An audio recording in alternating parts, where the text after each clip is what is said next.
Do you find yourself these days, especially this time of year, constantly maybe checking your bank account, maybe checking your credit card account limit, checking all these different things, noticing, especially when it's the end of the year, it's going to be the holidays. We're thinking about food we're going to buy for these fantastic meals, all these presents. Do we have enough money?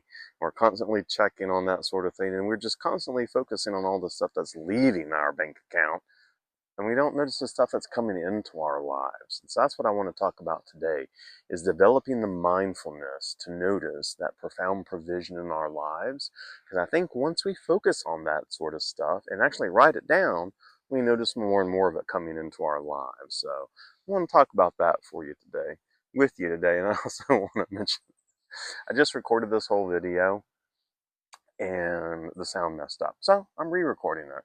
I'm going to show you here where I thought I was going to record it on this little bridge. Look at this cool little bench I found in the forest. Isn't that neat? It's pretty cool. I'd never noticed it before. But when I played it back, sound was funky. I was like, well, I'm going to have to redo this. So luckily for you, I'm going to make it even shorter. So maybe that's the universe telling me to not be so wordy. Anyway,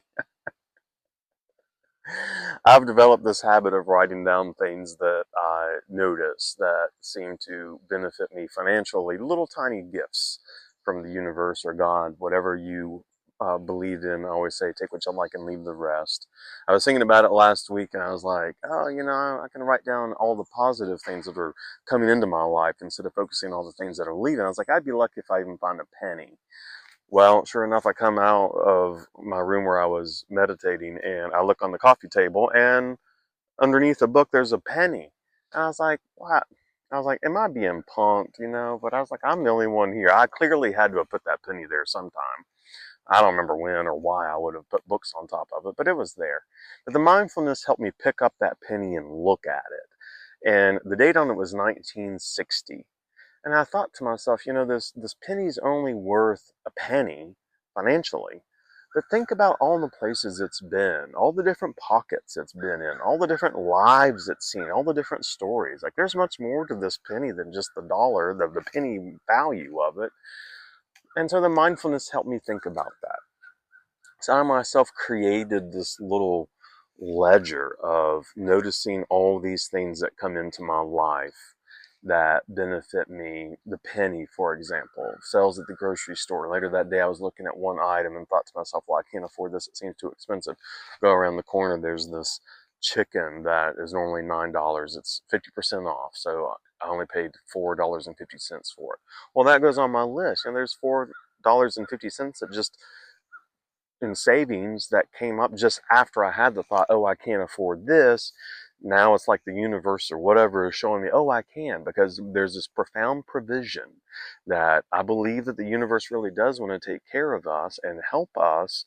But I grew up with the money is scarce, money is hard to come by, and when I grew up in scarcity, I learned to focus on scarcity, and we've talked about that plenty of times. And more of what you focus on is more of what you get. And even the other day, it dawned on me, it's like, well, I'm great at creating abundance of scarcity. Let me try to create abundance of abundance. And this isn't. I'm not. I'm always careful about talking about these kinds of things because I don't want to come across as like some weird. Well, I'm not trying to teach like, oh, law of attraction, don't do anything, and money's just going to drop out of the sky. I'm not saying that.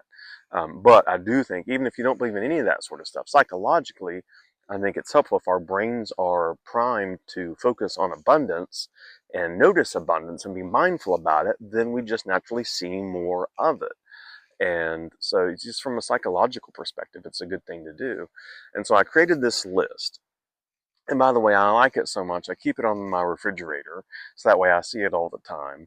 And it dawned on me, you all might like it. And so I created a copy of it for free. It's just for free, but instead of you all having to go create an Excel spreadsheet if you wanted to do something like this, I created it for you and I put it on my Ko-Fi page, and I'll leave the link there in the description for you.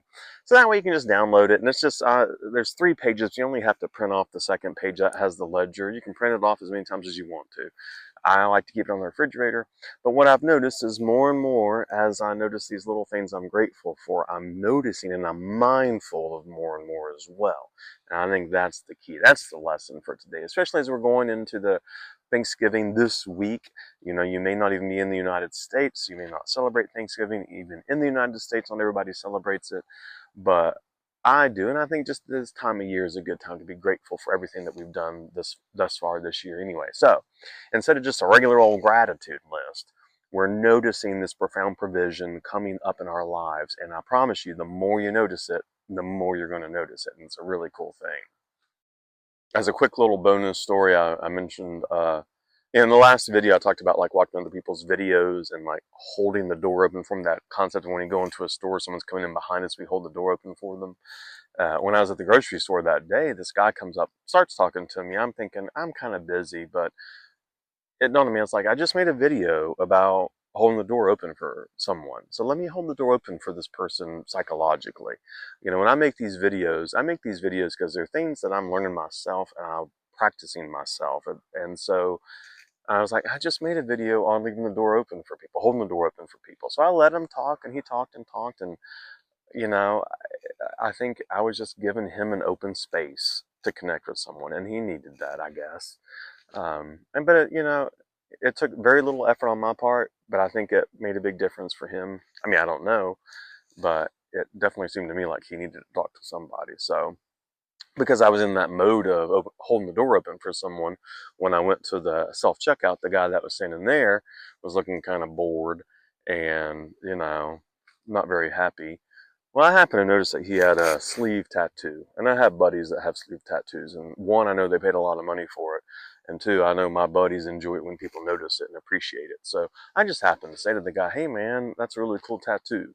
Well, he lit up like a birthday candle. He was so excited that I had said that, and it cost me nothing, but it took his day from being boring and not, you know, very excited about anything, and now feeling like a sense of appreciation because someone appreciated his work and what he had paid for. So I just think, as a bonus, in addition to thinking about this profound provision and noticing it, also maybe take some time, especially during this holiday season, to mentally hold the door open for people.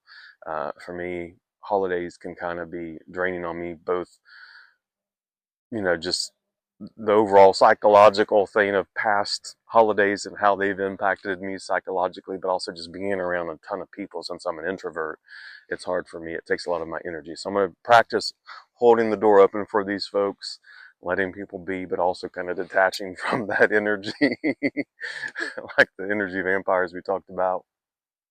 So I'd love it if you all leave a comment in the comment section of what you think about these ideas of finding proof of profound provision. That's a little hard to say if you try to say it fast. And also holding the door open for other folks. Let me know what you think about that. I appreciate that. I hope that you all stay grateful. I hope that you stay kind. And as always, I'm grateful for each and every one of you.